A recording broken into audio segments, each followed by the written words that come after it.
나는 임마누엘 교회의 성도로서 하나님께서 나를 위해 독생자를 보내주심과 그분을 희생시켜 나를 구원하여 주심을 믿습니다.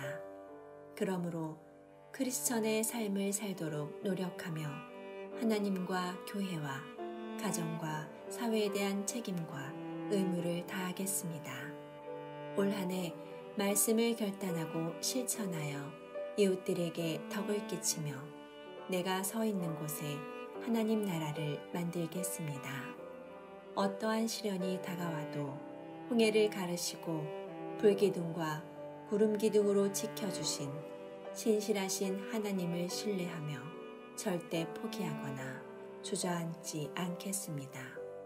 악한 영이 신앙인들을 흔드는 세상에서 주님이 우리의 생명의 주인이심을 믿으며 예수님의 제자된 본분을 잃지 않으며 살겠습니다. 나의 성품과 인격과 말과 행동이 예수님을 닮아가기를 노력하겠습니다. 예수님의 이름으로 기도합니다. 아멘.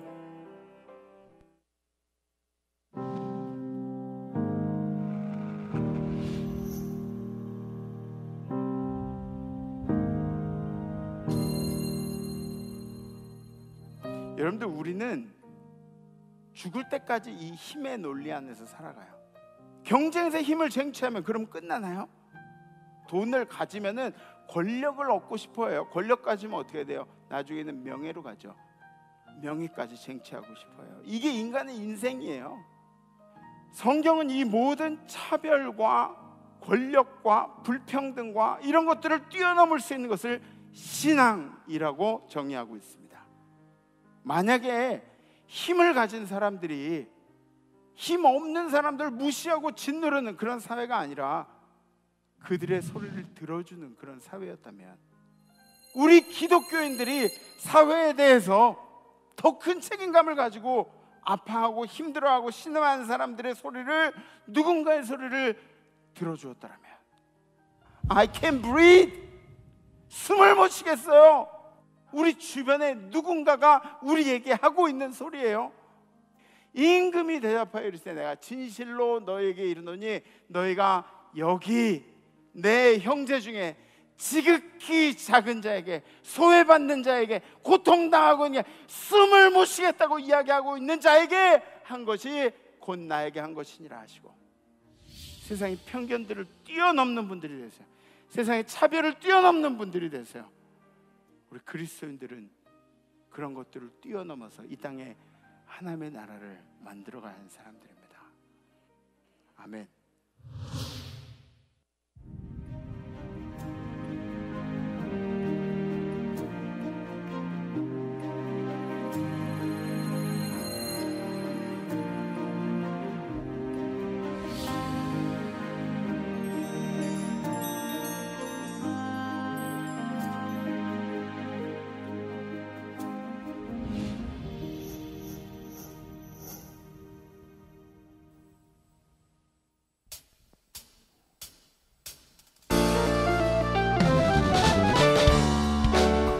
할렐루야. 오늘도 우리에게 부어주시는 주님의 큰 은혜와 사랑에 감사하며 찬양하기 원합니다.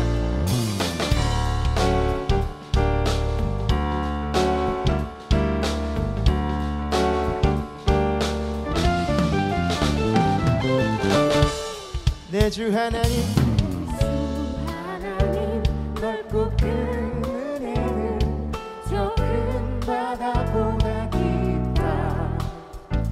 너고 다추를 흘러 깊은 데로 저 한가운데 가보라.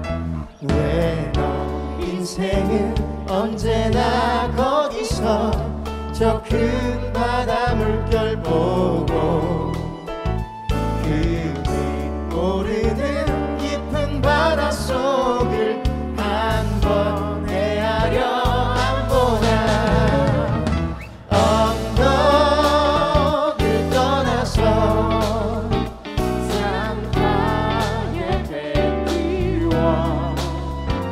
내 주 예수 은혜의 바다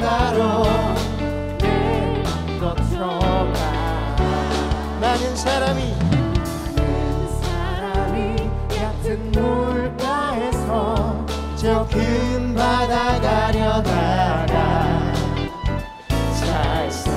찰싹거리는 작은 파도 보고 마음 약하여 못 가네. 자 곧 가거라 이제 곧 가거라 저 큰 은혜 바다 향해. 가도 내 노를 저 깊은 데로 가라 만만한 바다로. 언덕을 떠나서 언덕을 떠나서 창가에 내띄워 내 주 예수 은혜의 바다로 내 맘. 우리 이 시간 소리 높여 찬양합니다. 언덕을 떠나서 창가에 내띄워 내 주 예수 은혜의 바다로 내. 우리 마지막으로 한번 부릅니다. 언덕을 떠나서 창가에 내띄워 내 주 예수 은혜의 바다로 내 맘 뻗쳐가라. 할렐루야. 우리 주님을 찬양합니다.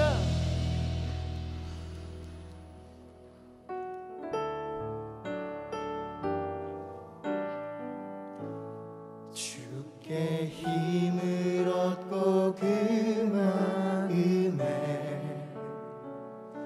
시온의 대로가 있는 그대는 하나님의 축복의 사람이죠. 주님 그대를 너무 기뻐하시죠. 주의 집에 거하기를 사모하고 주를 항상 찬송하는 그대는 하나님의 축복의 사람이죠. 주님 그대를 너무 사랑하시죠. 그대 섬기는 아름다운 찬송 그대 헌신은 향기로운 기도 그대가 밟는 땅 어디에서라도 주님의 이름 높아질 거예요. 한 번 더 찬양합니다. 주의 힘을 얻고 그 마음에 시온의 대로가 있는 그대는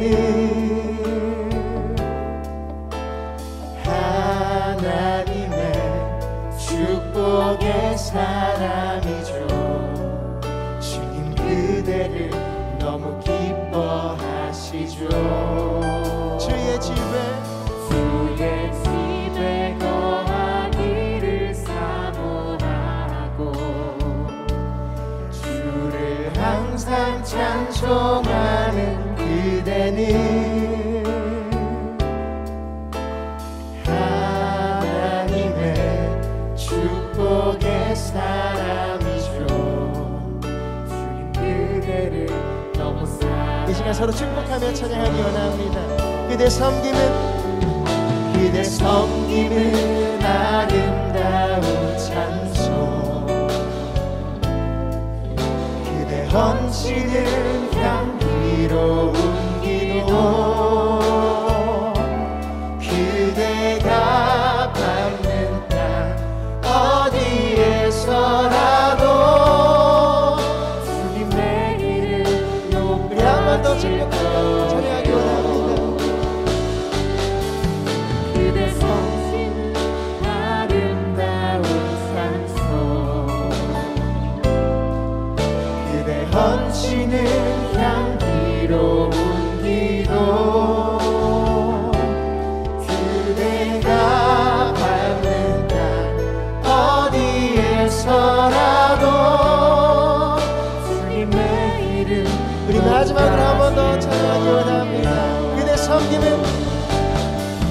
그대 섬기는 아름다운 찬송, 그대 헌치는 향기로운 기도, 그대가 받는다 어디에서라도 주님의 이름 높아질 거예요. 주님의 이름 높아질 거예요. 할렐루야. 우리를 사랑하시는 주님께 영광의 박수 올려드리기 원합니다.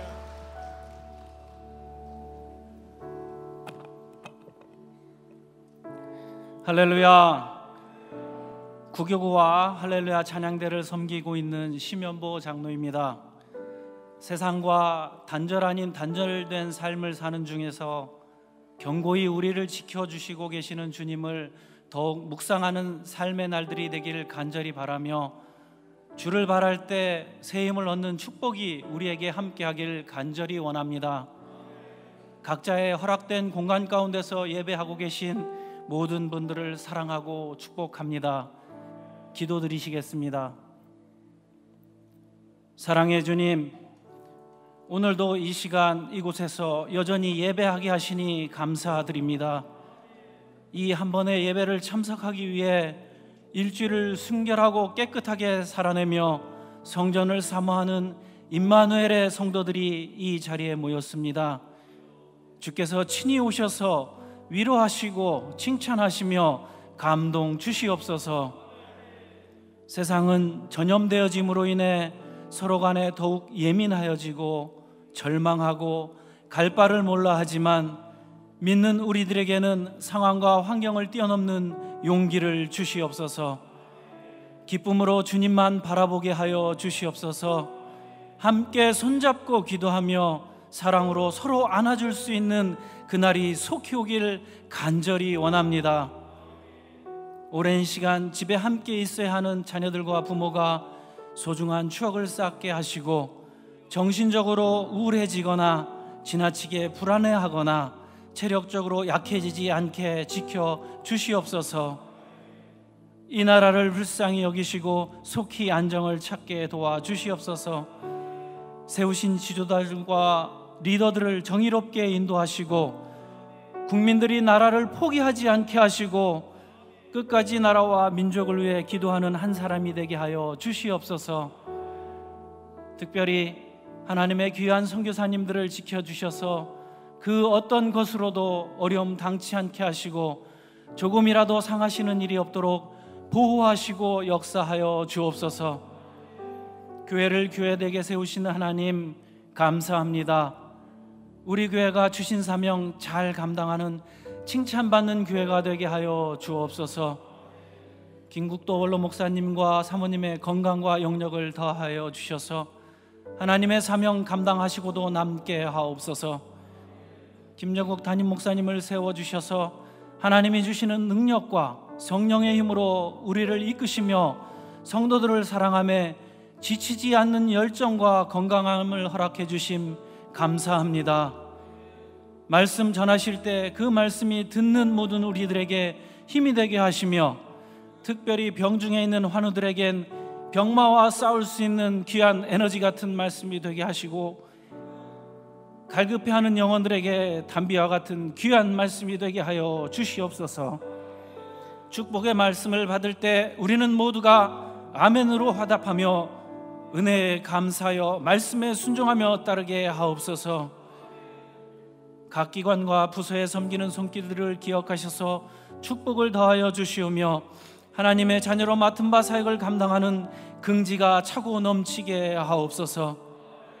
주님, 이번 주부터는 마스크를 쓴 채로 모든 찬양이 올려집니다. 찬양하는 모든 자들이 숨이 차서 찬양하는데 힘들지 않도록 보호하시고, 함께하는 모든 이들에게 갑절의 은혜로 임하여 주시옵소서.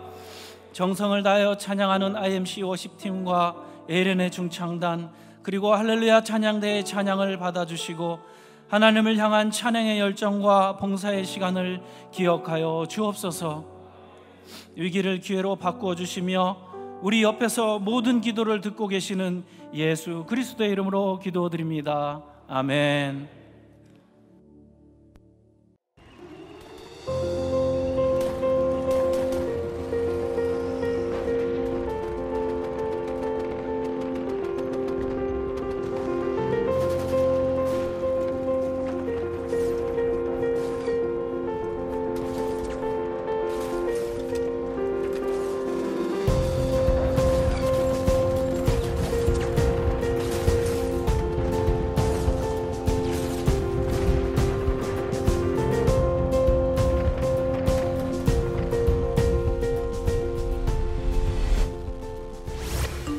안녕하세요. 저는 현재 고등부와 교육부 전체를 총괄하며 섬기는 오세중 목사입니다. 저는 지난주 친구에게 전화를 한 통 받았습니다. 큰 사고는 아니었지만 친구가 교통사고를 당했다는 전화였습니다. 예전에 철야기도에 오셨던 강사님 말씀이 생각났습니다. 친구가 생명을 다하기 전 마지막으로 전화했던 사람이 본인이었는데 그 전화를 소홀하게 받으셨던 것이 평생 후회가 된다고 하셨습니다. 그래서 전화 온 친구에게 괜찮냐고 안부를 전하고 통화하면서 기도해 주었습니다.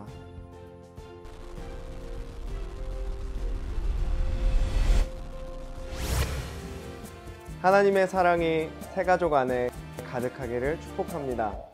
IMC는 당신의 가족입니다. 사랑합니다.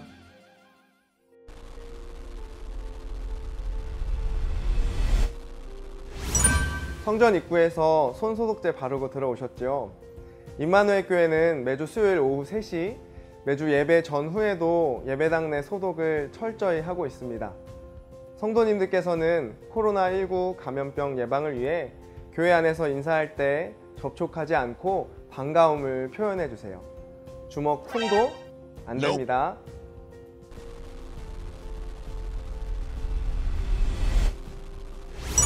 성도님들께서 기도해 주셔서 전인기독학교 유학생들이 미국과 캐나다에서 10개월간 유학 생활을 마치고 지난 금요일과 토요일에 건강하게 돌아왔습니다. 2주 동안 격리 후 학교와 가정, 교회에서 잘 적응할 수 있도록 기도 부탁드립니다.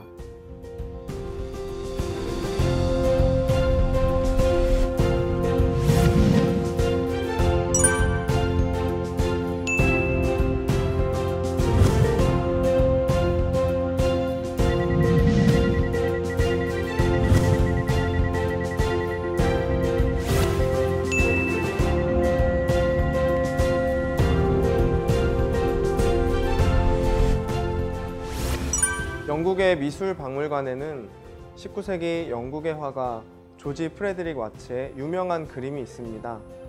그는 입양한 딸의 죽음이라는 절망적인 상황 속에서 이 그림을 그렸습니다. 지구 위에 여인이 눈을 가린 채 맨발로 앉아 있습니다. 하늘은 캄캄합니다. 어두운 이 여인의 눈은 붕대로 감겨 있고 손에는 오직 한 줄만 남은 하프가 들려 있습니다. 그럼에도 이 여인은 한 줄 남은 하프의 줄을 튕기려고 합니다. 와츠는 이 그림의 제목을 이렇게 지었습니다. 희망. 혹시 한 줄밖에 남아있지 않은 상황들이 있다면 성도님들은 무엇을 선택하시겠습니까? IMC 교육부가 이 땅의 희망이 되겠습니다. Let's IMC!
할렐루야. 지금은 정성껏 준비하신 예물을 드리는 시간입니다. 혹시 여러분들은 지갑을 잃어버린 적 있으십니까? 저는 예전에 생활비와 용돈이 담긴 지갑을 통째로 잃어버린 적이 있습니다. 그날 저는 패닉에 빠져서 갔던 길을 되돌아가 보고 가게도 들려보고 또 제가 탔던 회사에 버스 회사에 전화를 해서 지갑을 찾아보았지만 전혀 찾을 수가 없었습니다. 이제 한 달을 어떻게 살아가지? 라고 고민하던 중에 문득 성경책 사이에 끼워두었던 헌금이 생각났습니다. 그 헌금은 제가 사역을 하고 처음 시작하고 하나님께 사례 모두를 드리기로 결심했던 헌금이었습니다. 왠지 헌금을 안 드리면 한 달을 살 수 있을 것 같았습니다. 드려야 하나 말아야 하나 계속 고민을 하던 중 새벽에 기도를 찾아간 저는 그 헌금을 하나님께 드렸습니다.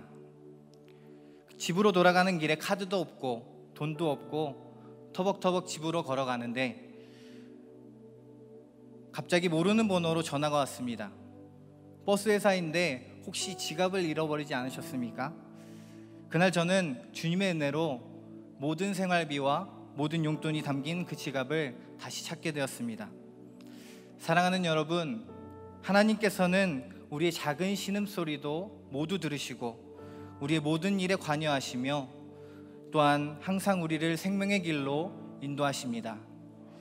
지금 이 시간 여러분들이 드리는 모든 예물이 우리의 모든 삶을 주관해 주신 하나님께 드리는 경외의 예물이 되기를 축복합니다. 기도하시겠습니다. 오늘도 우리와 함께 하시고 임마누엘 하신 주님께 감사와 영광을 올려드립니다. 은혜의 자리에서 예배를 드리게 하심도 감사드립니다. 오늘 주님께서 준비하신 은혜를 풍성히 받는 우리가 되게 하여 주옵시고 은혜대로 살 수 있도록 힘과 능력을 더하여 주시옵소서. 코로나19 바이러스로 인하여 온 세계가 갈 바를 알지 못하는 상황입니다. 하나님의 뜻을 우리가 다 알지는 못하나 바라옵나니 이 땅에 바이러스가 그치게 하시고 온 영혼들을 고치셔서 온 세계가 예수 안에서 한 형제요 자매가 되게 하여 주시옵소서. 이 시간 하나님께 경외의 예물을 올려드립니다. 하나님께서 온 세상을 주관하여 주셨듯이 우리의 온 인생도 주관하여 주심을 믿사오니 이 고백과 예물을 받아주시고 하나님의 나라와 의를 위해 사용하여 주시옵소서. 또한 오늘 주님께 경외의 예물 드린 손길을 잊지 마셔서 그 가정과 기업에 축복과 은혜를 넘치게 부어 주시옵소서. 우리의 삶을 주관하시고 인도하시는 기요 진료 생명이신 예수 그리스도의 이름으로 기도드립니다. 아멘.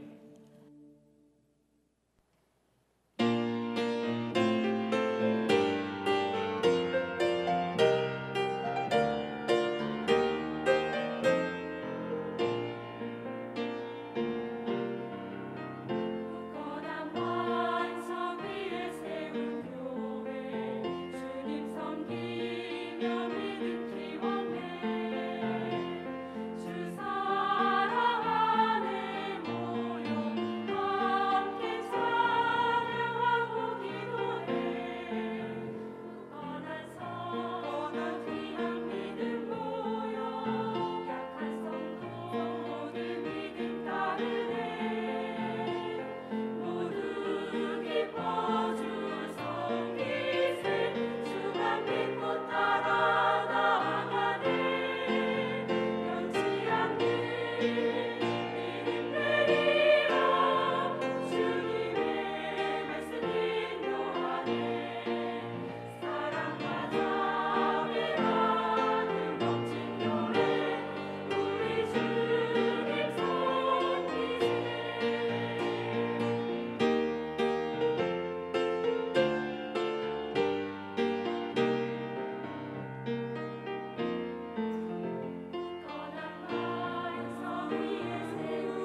우리 힘차게 인사하시죠. 샬롬 임마누엘.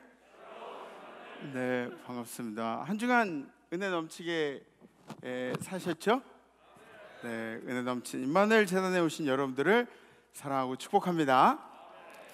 오늘 찬양대가 우리 에이렌의 찬양대도 정말 그 꾀꼬리 같이 찬양했잖아요, 그죠?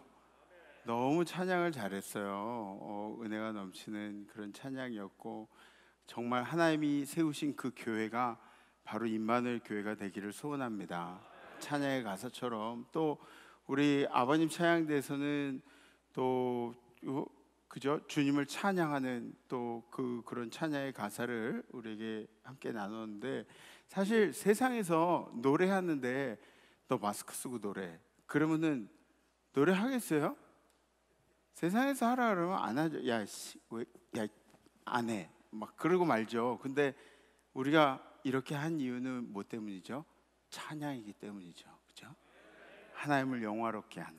네. 그래서 저번 주에 교회에서 결의가 됐어요. 어떤 결의냐면, 이제 담임 목사는 말을 많이 해야 되니까, 담임 목사는 한 명이니까 좀 이렇게 참고, 그 나머지 분들은 모두 다 마스크를 쓰고 하는 걸로 그렇게 결의가 됐어요. 그러니까 여러분들이 이해를 해주시고, 우리가 예배를 드리기 위한 노력이라고 그렇게 생각해 주시고, 어떻게든 이 예배는 정말 실온하기 같을지라도 끌고 나가야 돼요.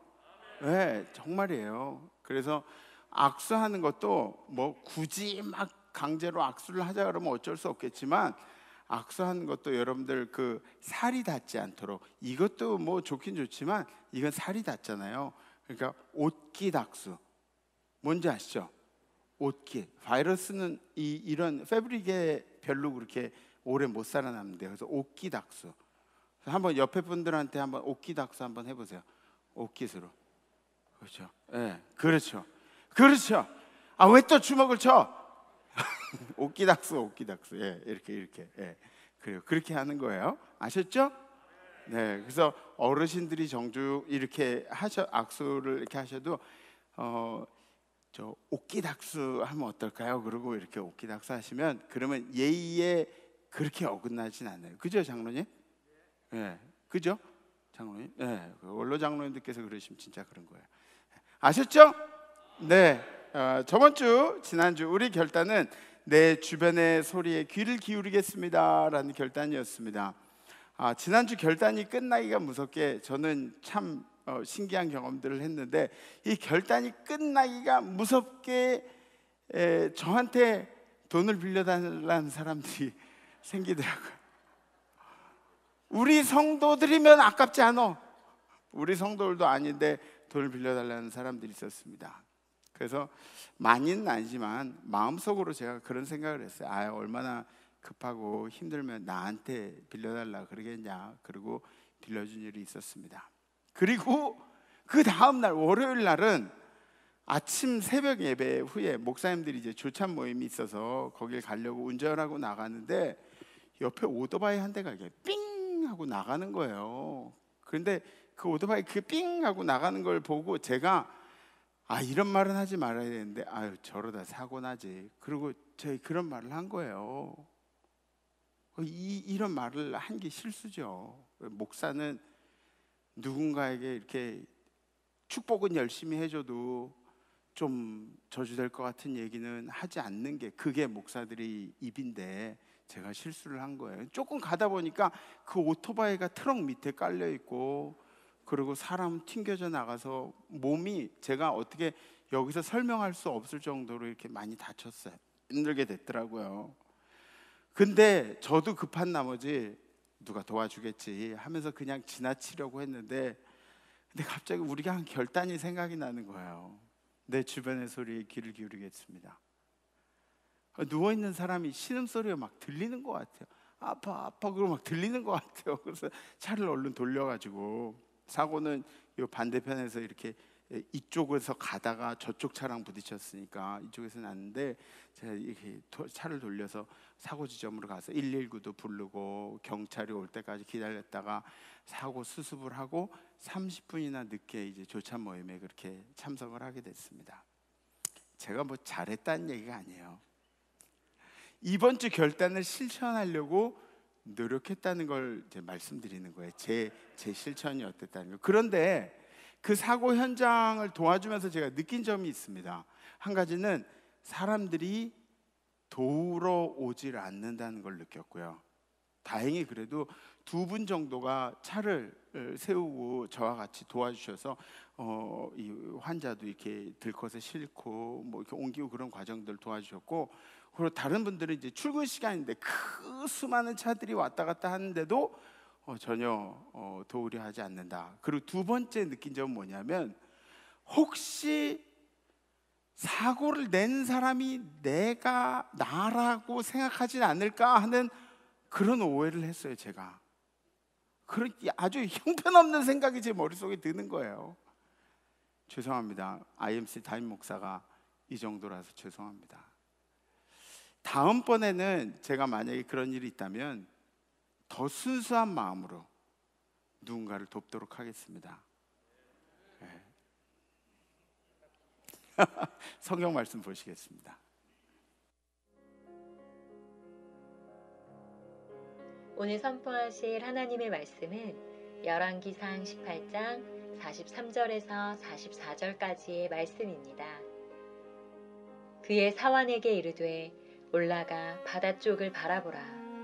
그가 올라가 바라보고 말하되 아무것도 없나이다. 이르되 7번까지 다시 가라. 7번째에 이르러서는 그가 말하되 바다에서 사람의 손만한 작은 구름이 일어나나이다.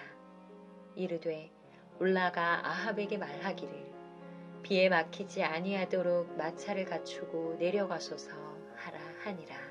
아멘. 아멘. 열왕기상에 나온 엘리야는 능력의 선지자였어요. 어떤 선지자요? 능력의 선지자. 능력의 선지자. 그래서 첫 번째, 성령이 붙잡혀 사는 사람. 두 번째, 환경과 상황에 굴복하지 않는 사람. 세 번째, 하나님 앞에 철저하게 바로 서려고 노력하는 사람. 우리 성도님들도 이렇게 살려고 노력을 한다면 여러분들의 삶에 기적이 일어나지 않는다고 해도 여러분들이 기적입니다. 여러분들이 기적이에요. 이렇게 살려고 노력하면 여러분들이 기적의 주인공입니다. 엘리야는 이스라엘에서 선지자의 역할을 감당했던 사람이었죠. 엘리야 선지자가 했던 일을 이렇게 보면 대부분의 사람들은 그가 일으킨 기적에 주목을 합니다. 그런데 이 기적은 누구로부터 나오는 거죠?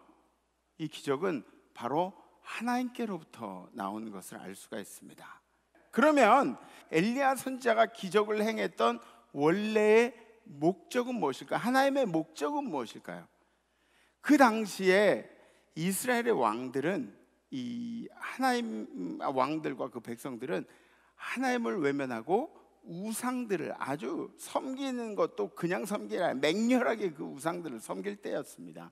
그때 엘리야를 통해서 이 우상 숭배는 죄이고 하나님 외에 다른 신을 섬기는 것은 죄이고 하나님과 다른 신을 겸하여 섬기는 것도 죄이고 책망하시기 위한 하나님의 계획이 있었다는 거죠. 그 당시 이스라엘의 왕의 이름은 아합이었어요. 아합 왕. 아합 왕은 이 아합 왕 스스로도 굉장히 악한 왕이지만 아합 왕과 함께 결혼한 이세벨은 진짜 부부가 쌍으로 합심하여 악한 왕비가 따로 없었어요. 정말 그런 뭐 도둑질도 손발이 맞아요. 부부가 이게 마음이 맞아야 한다고 정말 악한 데는 둘이 손발이 꽝꽝 맞아 떨어지는 그런 사람들이었죠. 선지자들을 잡아 죽인 일에 앞장섰습니다. 엘리야는 이 아합에게 3번이나 궁중에서 설교를 했습니다. 그때마다 이 엘리야의 생명이 위협을 받았었죠. 그러나 주신 사명을 감당함에 있어서는 걱정하거나 피하지 않고 담대하게 행했던 것을 볼 수가 있습니다. 이 시대를 살아가는 우리 성도들은 하나님의 말씀 앞에 당당해져야 합니다. 아멘. 하나님의 말씀을 품은 자로서 세상 앞에 당당해야 하는 것도 사실입니다. 이 시대의 목회자들이 이 엘리야의 모습을 보고 깨우쳐야 할 점들이 바로 이런 거죠. 하나님이 이 세상을 향하여 하시는 경고의 말씀을 전하고 똑바로 전하고 우리 모두가 주님의 말씀을 경청해야 하고 그 말씀대로 살기를 노력해야 한다는 것을 전해야 하는데, 그죠? 이게 바로 교회의 기능이에요. 교회의 기능. 우리가 그냥 여기서 예배드리는 이 뭉뚱그려지는 이 모습 하나로만 하나님께서 기뻐하시고 끝나면 그거는 굉장히 좀 1차원적인 신앙이죠. 여기서 함께 나눈 말씀들이 세상 가운데서 나눠지기를 바라시는 게 하나님의 마음입니다. 아멘. 이게 교회의 기능이에요. 세상을 정화시키는. 오늘 말씀 17장 1절에 보면 길르앗에 우고하는 자 중에 디셋 사람 엘리야가 아합에게 말하되 내가 섬기는 이스라엘의 하나님 여호와께서 살아계심을 두고 맹세하노니 내 말이 없으면 수년 동안 비도 이슬도 있지 아니하리라 하니라. 아멘. 엘리야가 하나님을 대언해서 말하는 것입니다. 하나님의 말씀이 없으면 이제 수년 동안 이 땅에 비가 없을 것이다. 비도 이슬도 이 땅에 하늘에서 떨어지는 물기는 하나도 없을 것이다 라고 그렇게 이야기를 합니다. 악정과 우상 숭배가 이어지고 하나님께서는 수년 동안에 비를 내리시지 않겠다고 결심을 하시는 거죠. 네, 하나님의 마음에는 이 잘못된 관행들, 잘못된 신앙들을 바로잡고 싶어하는 그 하나님의 결심이 계셨습니다. 그럼 하나님을 경외하는 자들은 어떤가요? 그 어려움, 비가 안 내리고 막 이런 상황 가운데서 하나님을 경외하는 자들은 하나님이 좀 물 좀 숨겼다가 따로 이렇게 주실래나요? 네? 그게 하나님의 계획인가요? 세상이 악해지고 하나님을 믿는 자들이 하나님의 소리를 제대로 내지 못하고 세상을 변화시키는 영향력이 없다면 세상과 함께 고난당하는 겁니다. 세상하고 함께 고난당하는 거예요. 그래서 지금 우리가 이 시대를 살아가는, 이 시기를 살아가는 우리들이 하나님의 사람이 된 책임감을 가지고 살아가야 하는 겁니다. 영향력을 끼치면서 살아가야 되는 거죠. 코로나가 재앙인지 아닌지 그거는 전 잘 모르겠어요.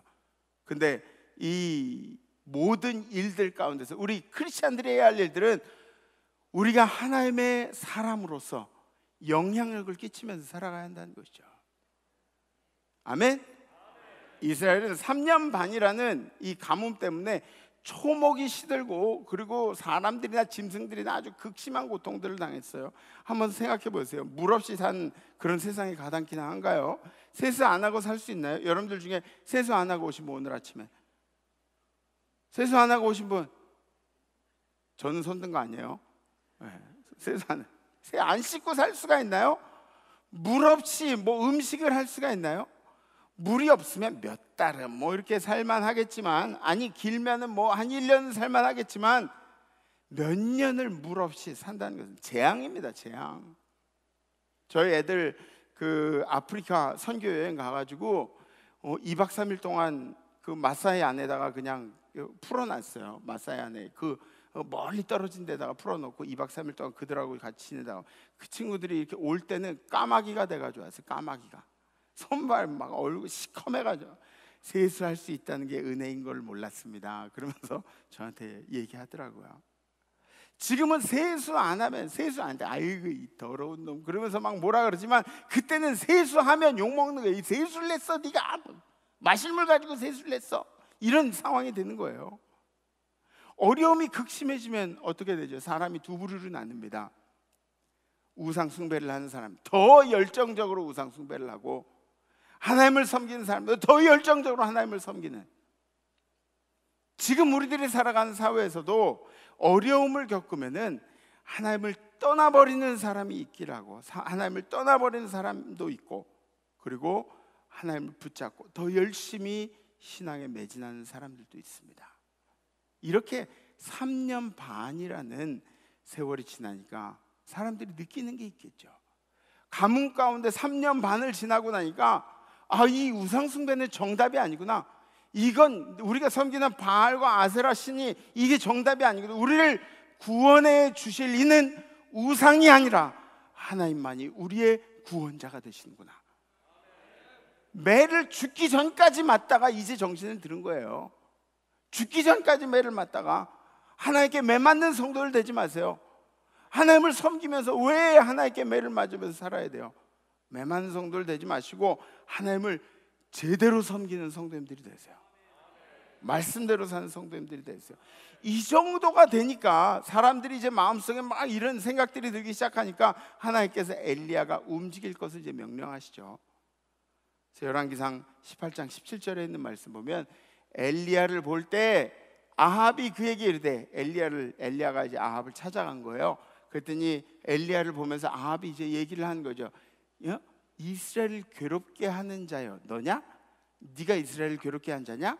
그가 대답하되 내가 이스라엘을 괴롭게 한 것이 아니라 내가 하나님을 섬김을, 하나님의 말씀을 전함으로 이스라엘이 괴로워진 것이 아니라 당신과 당신의 아버지 집이 괴롭게 하였으니, 당신과 당신의 아버지, 우상을 숭배하는 당신의 이 왕가가 괴롭게 하였으니 이는 여호와의 명령을 버렸고 당신이 바알들을 따랐음이라.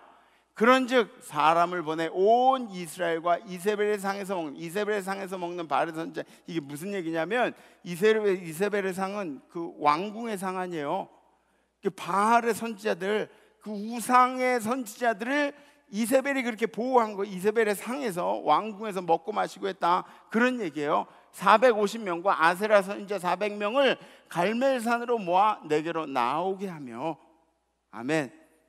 이렇게 해서 여러분들이 알고 있는 바알과 아세라 선지자 850명과 이 엘리야 한 명의 영적 전투가 시작이 된 거죠.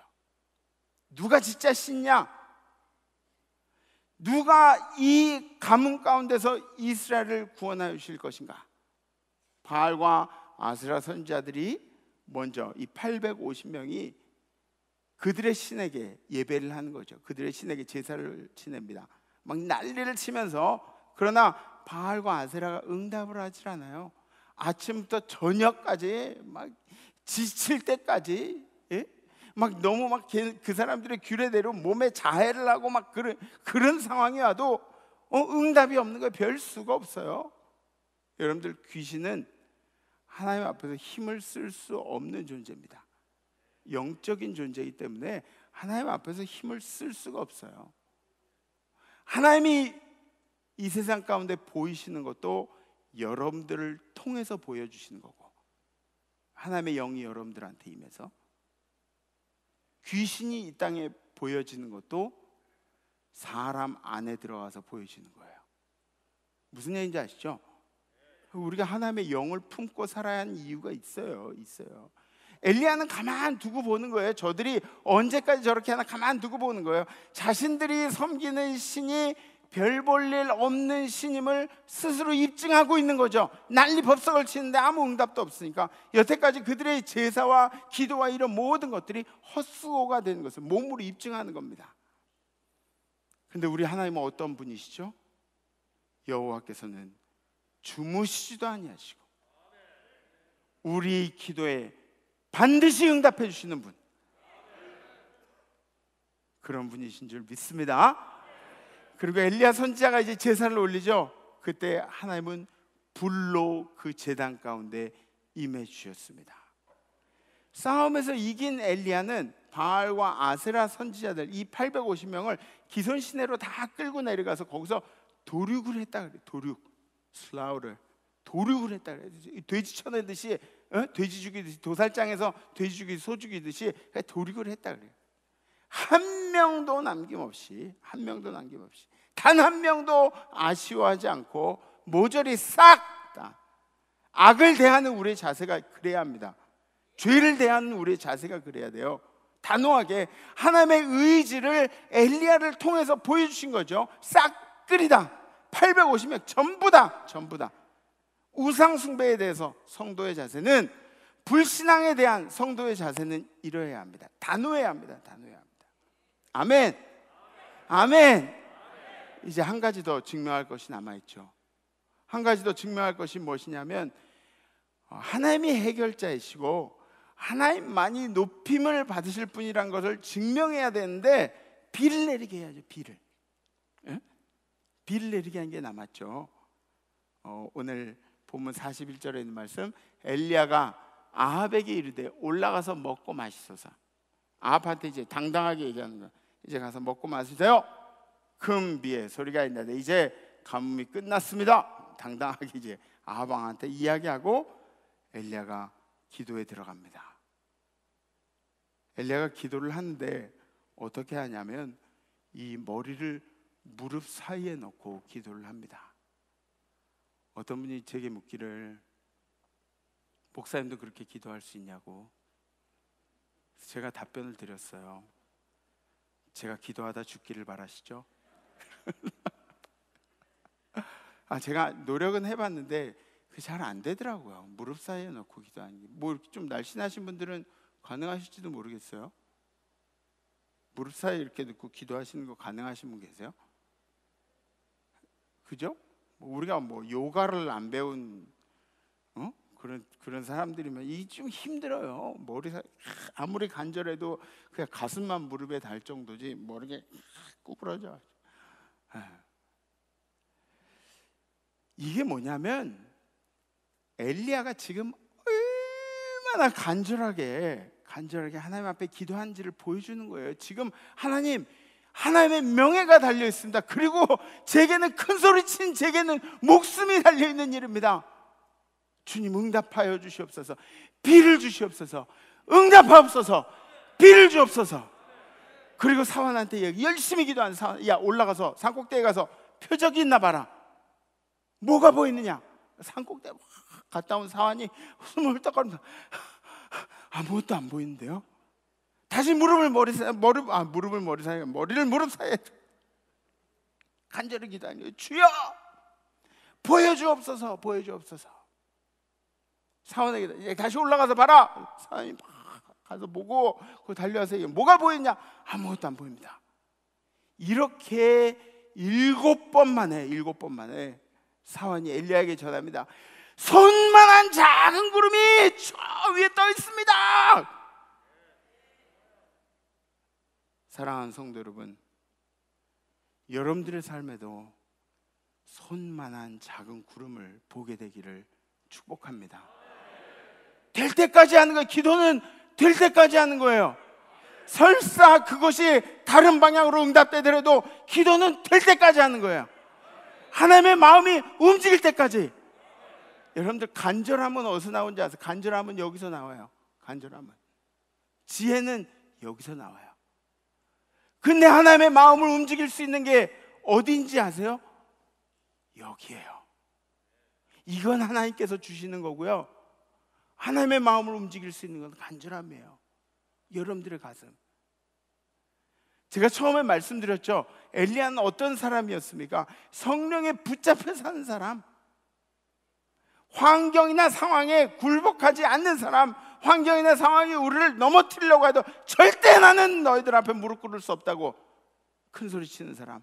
세 번째, 하나님 앞에 철저하게 바로 서려고 노력하는 사람. 우리 상황이나 환경에 굴복하는 인생은 하나님이 원하신 그런 인생이 아니에요. 끝까지 삶의 의지를 불태워야 되는 게 하나님이 우리에게 삶을 주신 이유예요. 얼마나 열심히 살아내는가. 코로나가 마음에 안 들건 뭐 북한이 갑자기 북한이 돌아섰어요. 그 자식들 진짜 이제는 뭐 응징을 해야겠다, 뭐 복수를 해. 우리가 뭘 했길래 우리한테 복수를 하겠다는 얘기예요? 복수를 하겠다. 대북 관계가 마음에 안 들든지, 뭐 정치가 마음에 안 들든지, 몸이 아프건 경제적으로 힘이 들건 의지를 불태워야 돼요. 이걸 떨어뜨려 놓으면 안 돼요. 여러분들 안에 요만한 불씨가 있더라도 이거를 살려내야 돼요. 엘리야를 일으켰던 원동력은 하나님의 말씀입니다. 말씀. 위기 가운데서 우리를 당당하게 일어설 수 있게 할 방법은 말씀밖에 없습니다. 여러분들이 그냥 상황이나 여러분들이 처한 입장이나 이런 모든 것들이 여러분들을 주저앉히려고 할 때, 무릎 꿇히려고 할 때 여러분들이 강건하게 다시 일어설 수 있는 방법은 말씀밖에 없어요. 말씀밖에 없어요. 그렇게 열심히 하나님의 말씀을 의지하고 살아갈 때 우리 인생에도 이 손만한 작은 구름을 보게 될 줄 믿습니다. 결단하시겠습니다.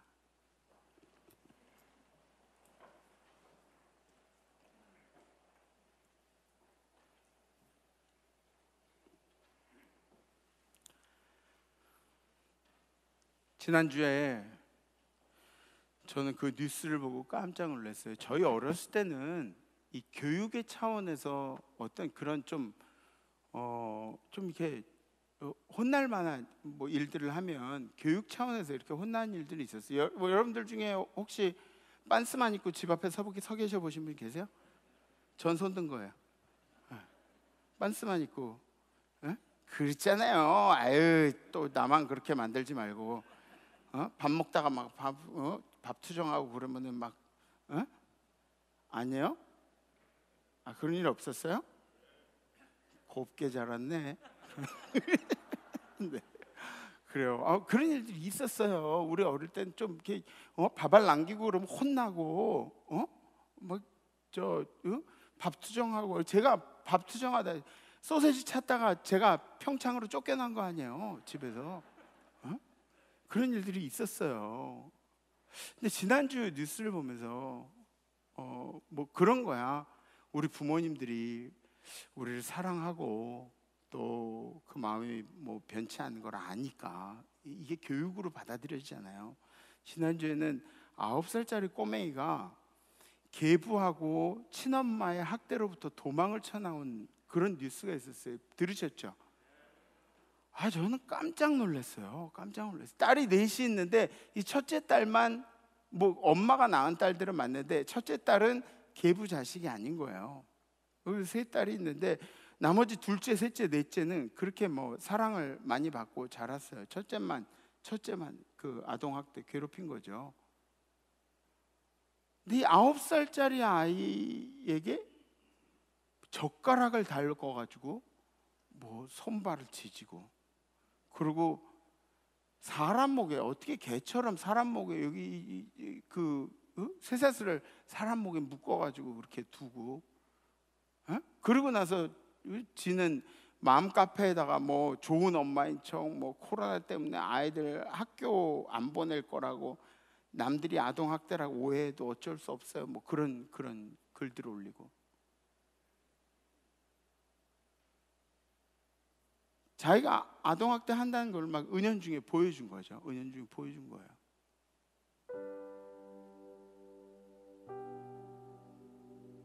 이게 여러분들, 제가 그 분야에서 공부를 해서 여러분들한테 말씀드리는 건데요. 몽둥이를 들고 이렇게 위협을 하잖아요. 이건 때린 거예요.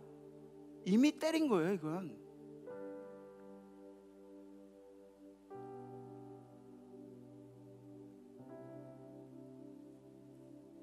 그 9살짜리 꼬맹이가 4층 높이의 그 빌라 베란다에서 지붕을 통해서 탈출을 한 거예요.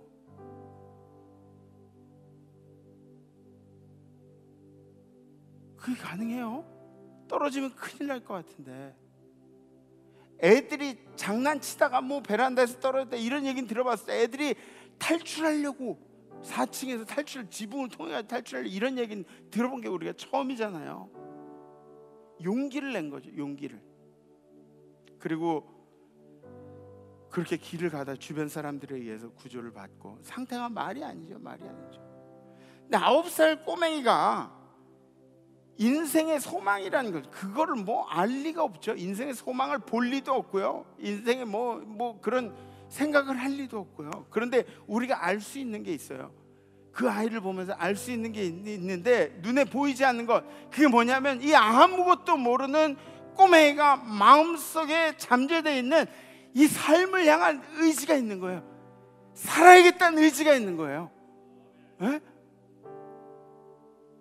이게 우리 크리스찬들에게 필요한 거예요. 우리 크리스찬들이 그리스도의 마음으로 세상을 살아야겠다는 이런 삶의 의지들이 너무 부족해요. 이 세상에는 그냥 흘러가는 대로 살아가고 세상이 인도하는 대로 상황 가운데 살아가고, 이게 우리 크리스찬들의 삶이 되면 안 되잖아요. 포기하지 않고 저 산꼭대기에서 구름 한 점을 보는 그때까지 우리는 발버둥 치는 겁니다. 지금 우리들 중에는 어려움에 처하신 분들도 있어요. 아니, 여러분들이 아시는 분들 중에 정말 이 손만한 구름 한 점, 멀리 조그만 구름 한 점 보기를 원하시는 분들이 분명히 계실 겁니다. 우리들이 할 수 있는 일들은 뭔가요? 우리들이 할 수 있는 일들, 우리들이 할 수 있는 일들은 기도예요. 기도. 하나님이 우리의 삶에 의지를 주시고 손만한 작은 구름을 표적으로 보여주시길 바라면서, 저도 그런데요, 저희 가족 중에도 건강 때문에 지금 굉장히 힘들어하신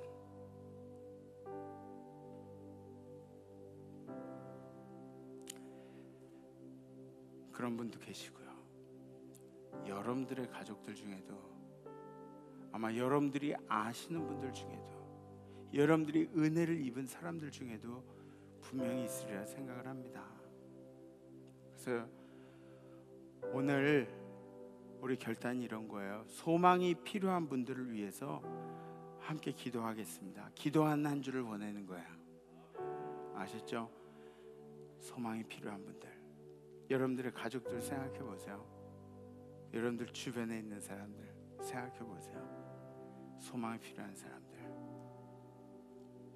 혹시 결단이 되신 분들은 가슴에 손을 씌워주고 손을 이렇게 들으셔주셨습니다. 그리고 감사합니다. 우리 함께 찬양하겠습니다.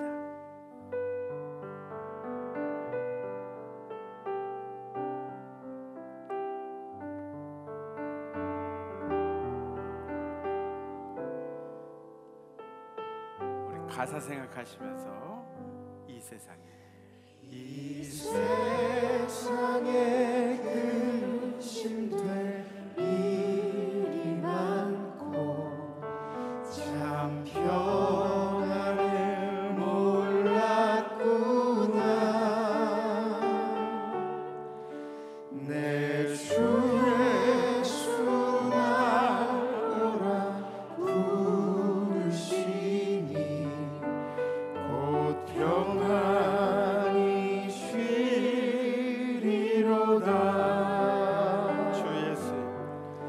주 예수의 구원의 은혜로다. 참 기쁘고 즐겁구나. 그 은혜를 영원히 누리겠네. 곧 평안히 쉬리로다. 이 세상에 곤고한 일이 많고 참 쉬는 날 없었구나. 내 주 예수 날 사랑하시오니 곧 평안히 쉬리로다.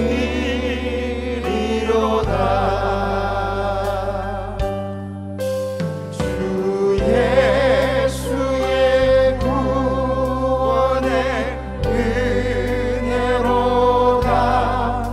참 기쁘고 즐겁구나.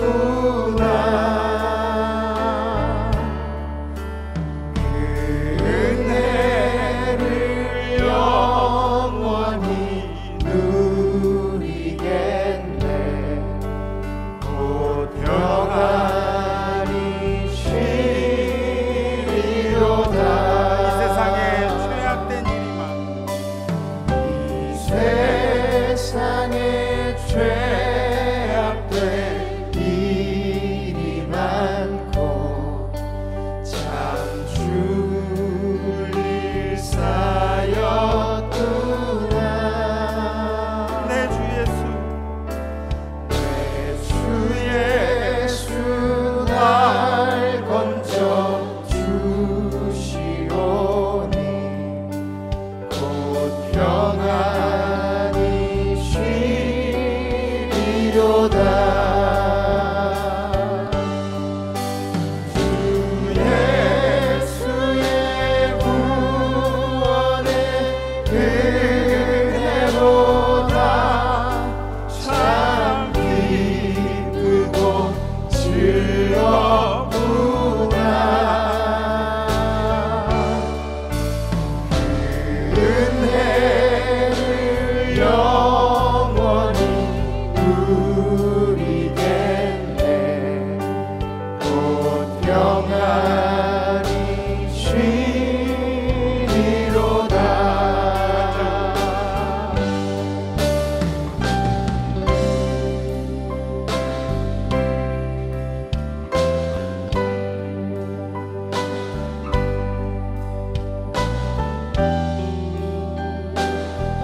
우리 시간에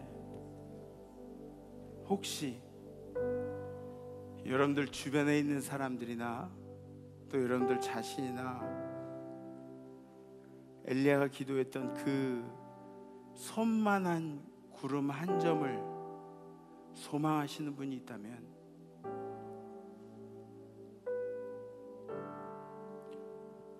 오른손을 살짝 들어주셨으면 좋겠습니다. 제가 기도해 드릴게요. 다 눈을 감고요.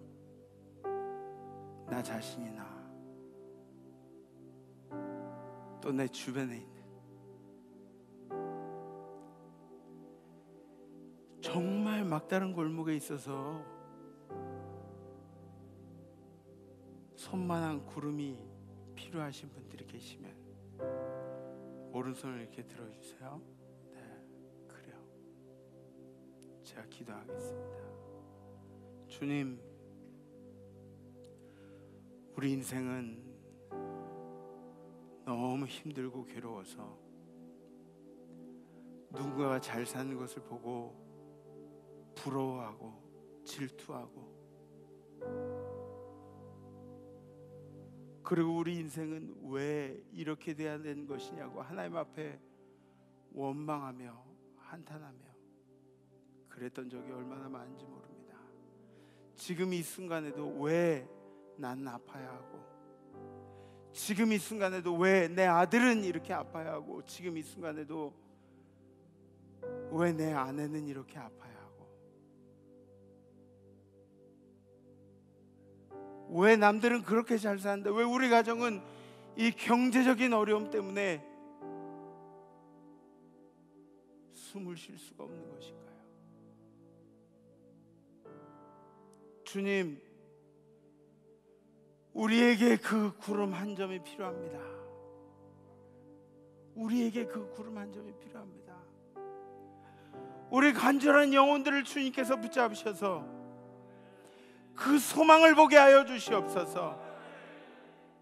비록 나와 연관된 일들이 아닐지라도 이 땅에 고통을 당하는 모든 이들에게, 그리고 이 땅에 소망이 필요한 모든 이들에게 하나님의 회복의 광선을 비춰주시옵시고, 너희들이 외양가 안에서 나온 송아지처럼 뛰리라고 말씀하신 그 말씀대로 이루어 주시기를 간절히 원합니다.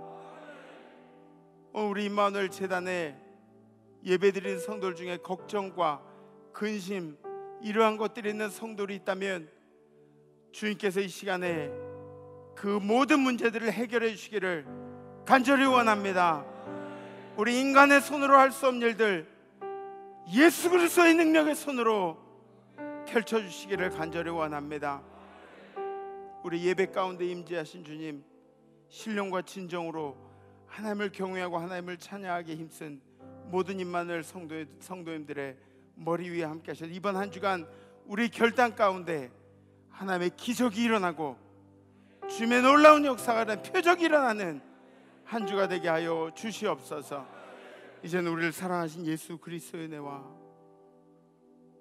그 아들을 십자가에 못 박으시면서 우리에게 사랑한다고 속삭여 주신 하나님 아버지의 무하신 사랑하신 것, 우리를 하여금 우리 인생을 바라보는 것이 아니라 우리 주변에 있는 힘들고 어려운 사람들을 바라보게 도와주신 성령님의 교통하심의 역사가 오늘 예배드리는 결단하는 모든 임마누엘 성도들 가운데, 우리의 자손들 가운데, 우리의 생업 가운데, 해외 선교지에 우리 선교사님들과 선교사님들의 가정 가운데, 선교지의 모든 백성들 가운데, 해외 나가는 우리 성도들, 해외 유학 중인 우리의 자녀들, 군에 가 있는 우리 아들 딸들 가운데, 그리고 지금도 이 예배를 그리워하는 우리 임마누엘의 환우들 가운데, 모든 걱정 근심을 주님 앞에 내려놓는 이들 가운데, 찬양한 천사들 가운데 이제로부터 영원토록 함께 하시기를 간절히 축원하옵나이다.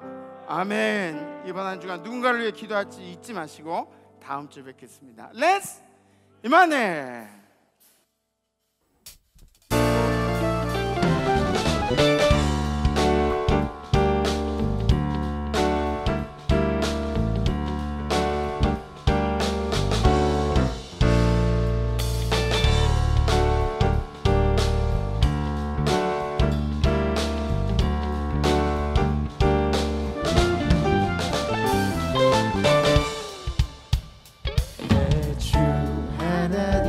넓고 큰 은혜는 저 큰 바다보다 깊다. 너 곧 밧줄을 끌려 깊은 데로 저 한가운데 가보라. 내 너 인생은 언제나 거기서 저 큰 바다 물결 보고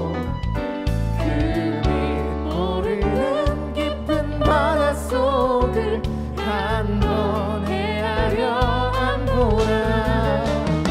언덕을 떠나서 장파에 내밀어 내 주 예수 은혜의 바다로. 우리 시간 마지막으로 손 높여 찬양하기 원합니다.